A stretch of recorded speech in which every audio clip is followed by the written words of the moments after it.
नमस्कार, KP news 24/7 में आपका स्वागत है। मैं हूं अश्विनी आपके साथ। चलिए एक नजर डालते हैं आज की सुर्खियों पर। हमारी सभी सरकारी गारंटी वाली योजनाएं अमल में हैं, कहा मंत्री ईश्वर खंडरे ने। हज 2024 के पहली किश्त भरने की आखिरी तारीख आगे बढ़ी। जनस्पंदन कार्यक्रम लोगों की नब्ज समझने का मंच होना चाहिए। किसान सम्मान फिर से शुरू करे, बीएसवाई ने सरकार से किया आग्रह। पीवी नरसिम्हा राव और चौधरी चरण सिंह को मिलेगा भारत रत्न, अमित शाह ने पीएम मोदी का जताया आभार। बीजेपी टीडीपी गठबंधन की अटकलों के बीच पीएम मोदी से मिले सीएम जगन रेड्डी।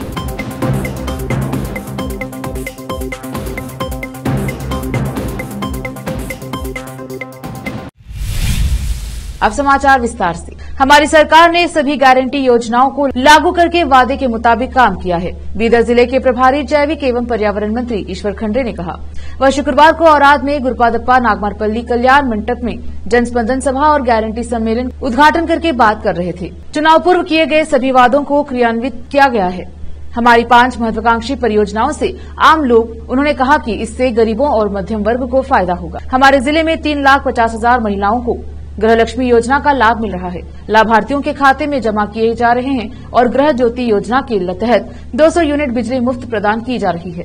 प्रदेश में कोई भूखा न रहे, इसके लिए अन्नभाग्य योजना लागू की गई और इससे 4 करोड़ से अधिक लोग लाभान्वित हो रहे हैं और उन्हें 650 करोड़ रुपए प्रति माह मिल रहे हैं। महिलाओं के सशक्तिकरण के लिए शक्ति योजना लागू की गई है और महिलाएं सरकारी बसों में मुफ्त यात्रा करती हैं और महिलाओं के लिए राज्य भर में किसी भी मंदिर, किसी भी कार्यक्रम और अपने गृहनगर में जाना सुविधाजनक है। बीदर में 1,07,000 महिलाएं मुफ्त में यात्रा कर रही हैं। उन्होंने कहा, हर जिले में युवा निधि योजना लागू की गई है। युवा ही हमारा धन है, इसलिए जिन लोगों को स्नातक और डिप्लोमा पूरा करने के बाद 6 महीने तक नौकरी नहीं मिलती है, उन्हें स्नातक के लिए 2 साल तक 3,000 रूपये मिलेंगे और डिप्लोमा पूरा करने वालों को 1,500 रूपये।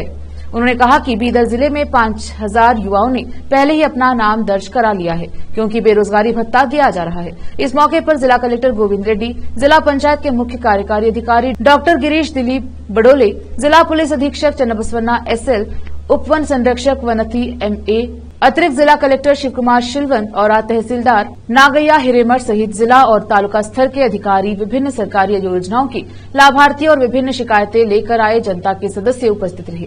विशेष संवाददाता की रिपोर्ट।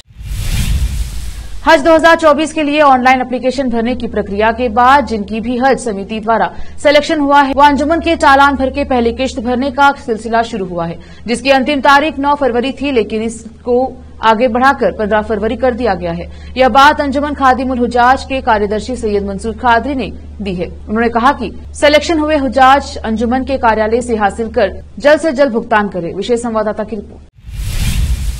जनस्पंदन कार्यक्रम के दौरान 11,000 से अधिक आवेदन प्राप्त होने के बाद अधिकारियों का मानना है कि अब समय आ गया है कि राज्य सरकार इसे केवल सार्वजनिक निवारण मंच के रूप में देखने के बजाय इससे निष्कर्ष निकाले। ज्यादातर आवेदन युवाओं से आए हैं, या तो नौकरी की तलाश में या वित्तीय सहायता की तलाश में। सीएम आवास पर आयोजित जनस्पंदन के पिछले संस्करण में भी ऐसा ही हुआ था। अब शिक्षा और अन्य विभागों के अधिकारियों को एक साथ बैठना चाहिए और योजनाएं और नीतियां बनानी चाहिए ताकि स्नातकों को नौकरियां मिले, एक वरिष्ठ अधिकारी ने बताया। अधिकारी ने कहा कि बेरोजगारी राज्य और केंद्र के लिए चिंता का विषय है। एक अन्य अधिकारी ने कहा, जनस्पंदन को लोगों की नब्ज और उनकी मांगों को समझने के लिए एक मंच के रूप में देखा जाना चाहिए। अगर हर विभाग आंखों पर पट्टी बांधकर काम करेगा तो ऐसी बैठक आयोजित करने का कोई मतलब नहीं है। जमीनी हकीकत पर ध्यान देने के लिए सभी विभागों को एक साथ बैठने की जरूरत है। जनस्पंदना अब लोगों के सरकारी कार्यालय में जाने और अपनी शिकायतें दर्ज कराने के समान है। आवेदन केवल एकत्र किया जाता है और दराज में रखा जाता है। पूर्व मुख्यमंत्री बीएस येदियुरप्पा ने राज्य की कांग्रेस सरकार से कृषक समुदाय के लिए किसान सम्मान योजना को फिर से शुरू करने का आग्रह किया है, जिसे सूखे के कारण हानिकारक परिणाम भुगतने पड़े हैं। उन्होंने कहा कि उनकी तत्कालीन सरकार ने लाभार्थियों के लिए प्रत्यक्ष लाभ हस्तांतरण के माध्यम से केंद्र की सहायता के साथ साथ राज्य से वित्तीय सहायता भी बढ़ाई थी। हालांकि कांग्रेस सरकार ने इस कार्यक्रम को रोक दिया है, जिससे किसानों को बड़ा समर्थन मिला है। यहां सुतूर जाथरा में कार फेस्टिवल का उद्घाटन करने के बाद पूर्व सीएम ने कहा कि राज्य में गंभीर सूखा है, जिससे पानी की भारी कमी हो सकती है। बढ़ते पारे के स्तर और पानी की कमी ने किसानों को अपने भविष्य और आजीविका के बारे में चिंतित कर दिया है। येडियुरप्पा ने कहा है कि यह देश में लड़कियों के लिए भाग्य लक्ष्मी योजना शुरू करने वाले पहले व्यक्ति थे। शिक्षा, स्वास्थ्य और जरूरतमंदों को भोजन उपलब्ध कराने के क्षेत्र में मठों के योगदान की सराहना करते हुए उन्होंने कहा कि इन सभी गतिविधियों से सरकार पर बोझ कम हुआ है। राज्य का दौरा करने के अपने इरादे की घोषणा करते हुए येडियुरप्पा ने भारत में चावल को 29 रुपए प्रति किलोग्राम पर लॉन्च करने के लिए प्रधानमंत्री नरेंद्र मोदी की सराहना की, जबकि मौजूदा कीमत 50 से 60 रुपए प्रति किलोग्राम तक बढ़ गई है। बेंगलुरु में खाद्य और पेय F&B उद्योग ने 14 फरवरी जो कि वैलेंटाइन डे पर शराब पर प्रतिबंध के आदेश के खिलाफ कड़ी प्रतिक्रिया व्यक्त की है और कहा है कि उन्हें इस महीने के कारोबार में 10 से 15% का नुकसान होगा। शहर के पुलिस आयुक्त ने 6 फरवरी के अपने आदेश में 16 फरवरी को होने वाले बैंगलोर शिक्षक निर्वाचन क्षेत्र के विधान परिषद उपचुनाव के मद्देनजर 14 फरवरी को शाम 5 बजे से 16 फरवरी की आधी रात तक शराब की बिक्री पर प्रतिबंध लगा दिया है। National restaurants association of India NRI ने बेंगलुरु के चैप्टर प्रमुख और लोकप्रिय पड़ोस 1522 के संस्थापक चेतन हेगड़े ने बताया कि वैलेंटाइन डे पर बंद होने से उनका व्यवसाय प्रभावित होगा और लोगों का उत्साह कम होगा। यह F&B उद्योग के लिए बहुत व्यस्त रात है और हम इसके लिए महीनों पहले ही तैयारी करते हैं। लोग वैलेंटाइन डे का भी इंतजार करते हैं और काफी पहले से टेबल बुक कर लेते हैं। हेगड़े ने कहा वह सारा कारोबार खत्म हो जाएगा। इसके अलावा हमें शाम को क्यूरेट करने पर खर्च किए गए पैसे भी छोड़ने होंगे। उन्होंने कहा कि कर्नाटक में शराब पर टैक्स कई अन्य राज्यों की तुलना में बहुत अधिक है और इससे पहले ही कारोबार पर बड़ा असर पड़ा है। रुकते हैं छोटे से ब्रेक के लिए, जल्द लौटेंगे ब्रेक के बाद।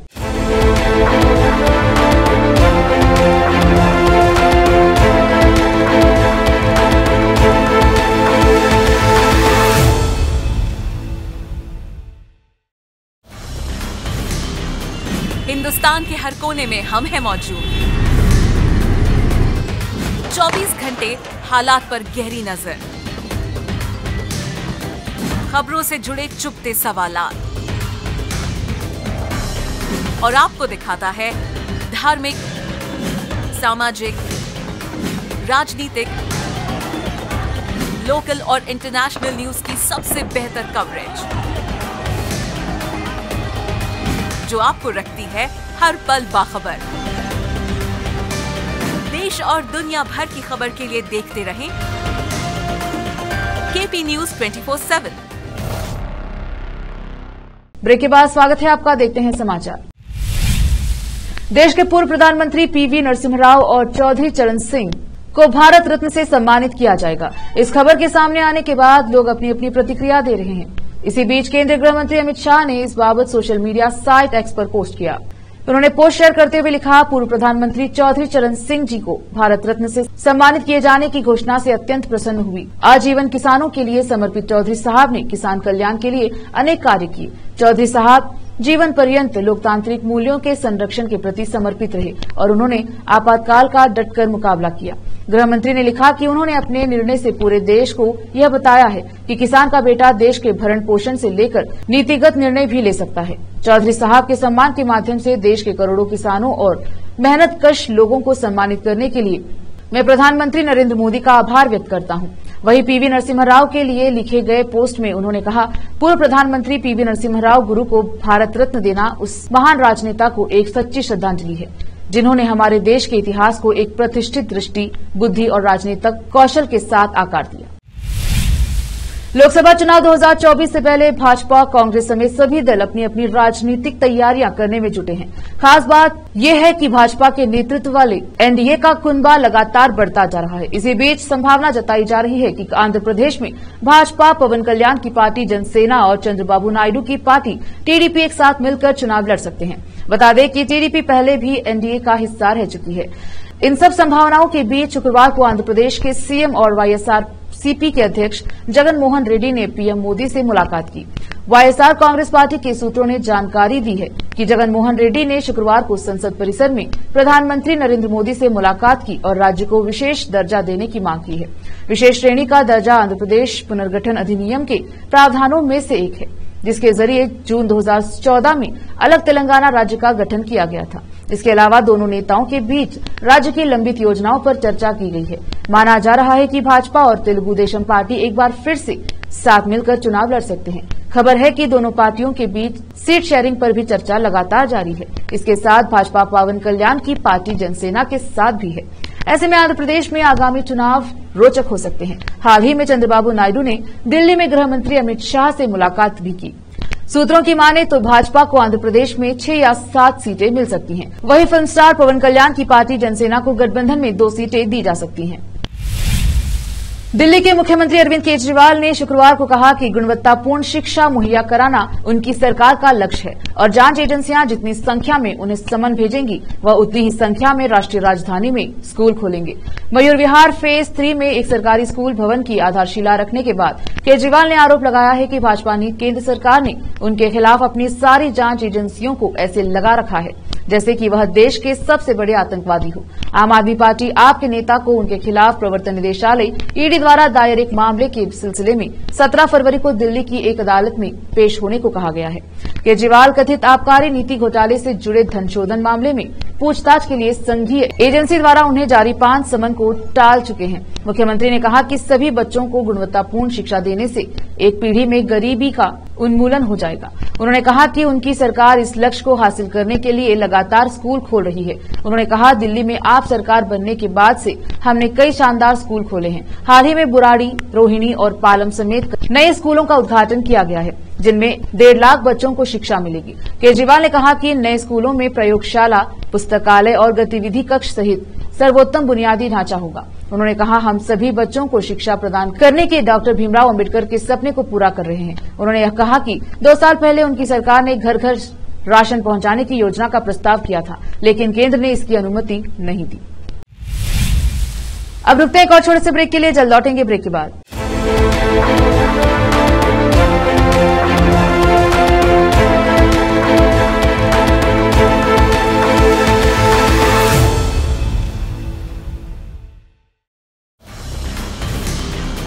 हिंदुस्तान के हर कोने में हम हैं मौजूद। 24 घंटे हालात पर गहरी नजर, खबरों से जुड़े चुपते सवालात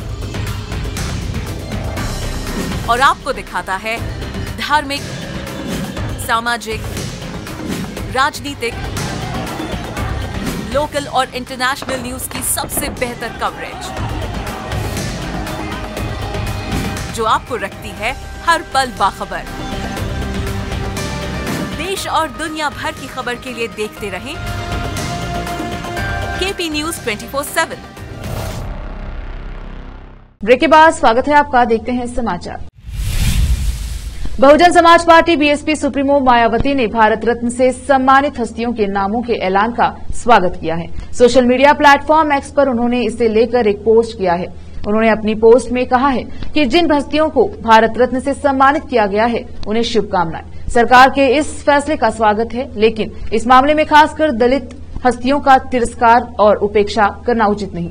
इसके साथ ही मायावती ने कांशीराम को भारत रत्न से सम्मानित किए जाने की मांग दोहराई। मायावती ने अपने एक्स अकाउंट पर प्रतिक्रिया देते हुए लिखा कि वर्तमान भाजपा सरकार ने जिन भी हस्तियों को भारत रत्न से सम्मानित किया है उनके फैसले का स्वागत है लेकिन इस मामले में खासकर दलित हस्तियों का तिरस्कार और उपेक्षा करना बिल्कुल भी उचित नहीं है। सरकार इस ओर जरूर ध्यान दे। उन्होंने आगे लिखा है, बाबा साहेब डॉक्टर भीमराव अंबेडकर को लंबे इंतजार के बाद वीपी सिंह की सरकार द्वारा भारत रत्न से सम्मानित किया गया। इसके बाद दलित व उपेक्षित के हितों में मसीहा काशीराम जी का संघर्ष भी कोई कम नहीं है। उन्हें भी भारत रत्न से सम्मानित किया जाए। रिजर्वेशन एक्टिविस्ट मनोज जरांगी ने गुरुवार को मराठा आरक्षण को लेकर बड़ा बयान दिया है। जरांगी ने कहा कि अगर महाराष्ट्र के मंत्री और ओबीसी नेता छगन भुजबल ने मराठा समुदाय के लिए आरक्षण की राह में बाधाएं पैदा की तो वह मंडल आयोग को चुनौती देंगे। उन्होंने यह भी चेतावनी दी कि यदि सरकार ने सगे संबंधी या उन लोगों के रिश्तेदारों को कुनबी जाति प्रमाण पत्र देने के अपने आश्वासन पर अमल नहीं किया जिन्होंने पहले से ही खुद को कुनबी समुदाय से संबंधित बताया है तो वह 10 फरवरी से नए सिरे से भूख हड़ताल शुरू करेंगे। जरांगे ने कहा, जैसे आपके बेटे बेटियां हैं वैसे ही हमारे भी बेटे बेटियां हैं। हम मंडल आयोग को चुनौती नहीं देना चाहते। आप जियो और हमें जीने दो, लेकिन अगर आप ने हमारे आरक्षण की राह में बाधाएं पैदा की तो हमारा धैर्य जवाब दे जाएगा और हमें मंडलायोग को चुनौती देनी पड़ी। बता दें कि शिक्षा और सरकारी नौकरियों में ओबीसी समुदाय के लिए आरक्षण करीब 3 दशक पहले मंडलायोग की रिपोर्ट के आधार पर पहली बार राष्ट्रीय स्तर पर लागू किया गया था। जरांगे ने कहा, राज्य के खाद्य और नागरिक आपूर्ति मंत्री और ओबीसी नेता छगन भुजबल ने मराठा आरक्षण के लिए 3 बार समस्याएं पैदा की हैं। इजरायल और हमास में संघर्ष नहीं थम रहा है। हमास ने इजरायल में संघर्ष विराम का प्रस्ताव रखा था। इजरायल के प्रधानमंत्री बेंजामिन नेतन्याहू द्वारा हमास की संघर्ष विराम शर्तों को स्वीकार करने और दक्षिणी गाजा शहर में हमले बढ़ाने का संकल्प व्यक्त करने के बाद गाजा पट्टी के राफा में इजरायली हवाई हमलों में कम से कम 13 लोग मारे गए। अमेरिका के राष्ट्रपति जो बाइडेन ने गाजा में इजरायल की सैन्य कार्यवाही को अविश्वसनीय बताया। अमेरिकी राष्ट्रपति जो बाइडेन ने इजरायली हमलों पर कहा कि वह इस युद्ध में संघर्ष विराम के लिए इजरायल तथा हमास पर लगातार दबाव डालने का काम कर रहे हैं। बाइडेन ने बृहस्पतिवार शाम को खुफिया जानकारी को संभालते हुए संबंधित एक विशेष वकील की रिपोर्ट पर बयान देने के बाद संवाददाताओं से कहा, जैसा कि आप जानते हैं, मेरा मानना है कि आप गाजा पट्टी में हो रही कार्यवाही चरम पर है। गाजा पट्टी की आधी से अधिक आबादी राफा में आ गई है, जो मिस्र से लगता एक शहर है। इसकी ज्यादातर सीमा प्रतिबंधित है और मानवीय सहायता पहुंचाने के लिए मुख्य प्रवेश बिंदु है। मिस्र ने चेतावनी दी है कि यहां कोई भी जमीनी कार्यवाही या सीमा पार बड़े पैमाने पर विस्थापन की घटना इजरायल के साथ इसकी 40 साल पुरानी शांति संधि को कमजोर कर देगी। पाकिस्तान में आम चुनाव पर दुनिया की नजर है। कल राजनीतिक हिंसा और आतंक के साए में चुनाव हुए। इस चुनाव के परिणाम में काफी देरी की जा रही है। मोबाइल इंटरनेट सेवा सस्पेंड होने पर पाकिस्तान में बवाल मचा हुआ है। नवाज की पार्टी को छोड़कर सभी पार्टियों ने मोबाइल सेवा ठप किए जाने पर सवाल उठाए हैं। यहां तक कि अमेरिका ने भी पाकिस्तान चुनाव में अभिव्यक्ति की स्वतंत्रता के हनन की निंदा की।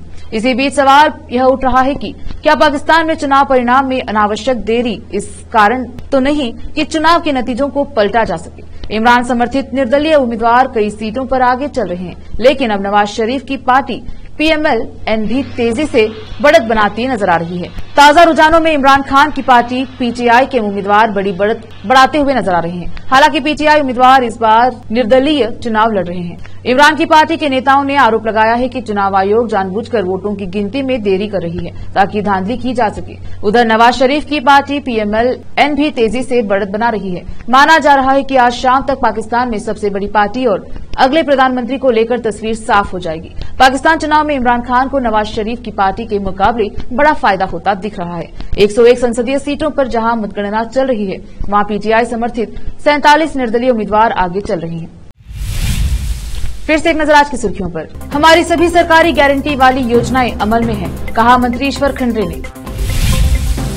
हज 2024 के पहली किश्त भरने की आखिरी तारीख आगे बढ़ी। जनस्पंदन कार्यक्रम लोगों की नब्ज समझने का मंच होना चाहिए। किसान सम्मान फिर से शुरू करे, BSY ने सरकार से किया आग्रह। PV नरसिम्हा राव और चौधरी चरण सिंह को मिलेगा भारत रत्न, अमित शाह ने PM मोदी का जताया आभार। बीजेपी TDP गठबंधन की अटकलों के बीच PM मोदी से मिले CM जगन रेड्डी।